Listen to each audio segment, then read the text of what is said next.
Hello guys, so last video kay nag-discuss ta about setter injection.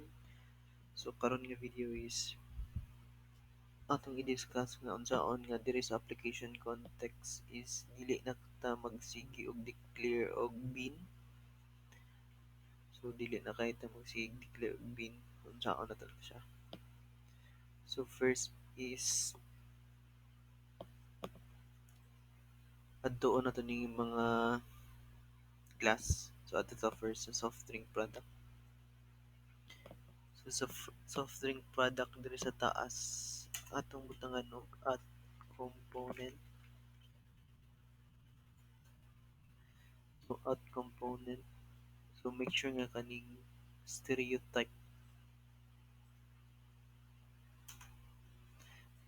Yes. Open and close parenthesis. Then butangan natong pangalan nga may product 1. Yan siya. So basically instead nga dito ta mag-declare kay kaning may product 1 is um dito na sa to ang dire sa tong soft drink product. Next is ang atong discount service. Butangan na to og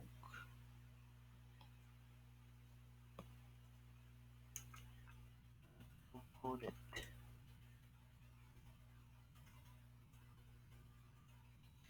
Para ma-fix ang import and control, shift O.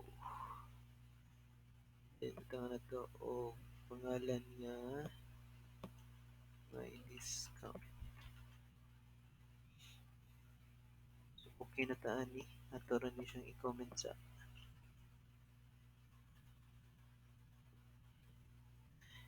Next is ang ato ang may product 2 sa dry good product at component.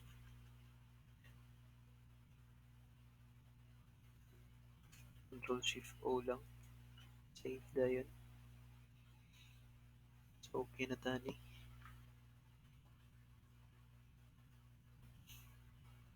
Is kani kay same raman sila, di ba? So ang atong buhaton dari transition yan na.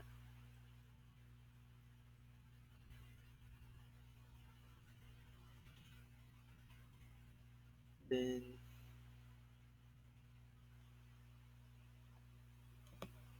ato ding kuha no components kan component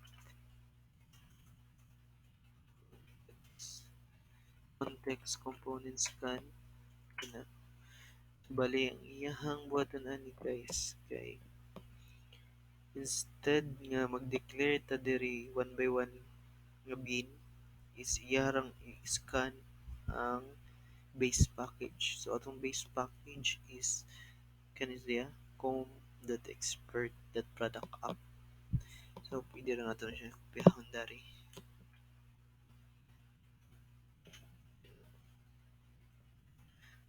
Then I think it's okay now.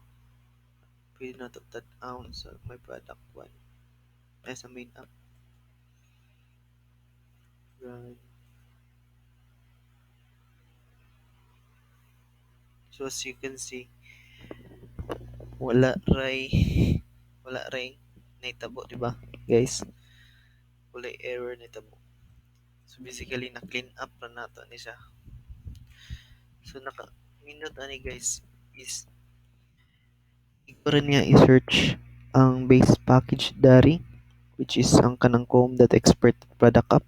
Tanan nga imuhang gibutangan og at component kay ma-search na sa Spring. Then kung na kay mga field nga injection, for example kaning atong discount service, kay iya ra nang i-search kay since na butangan man po na to ang discount service MPL o at component meaning ma-search ra pud niya na nga component niya. So basically helpful kay ni siya labi na og gusto ka nga daghan kay kag bin, daghan kay kag class nga gigamit. So that's it for this video. I hope you like it. So please like and subscribe. Thank you.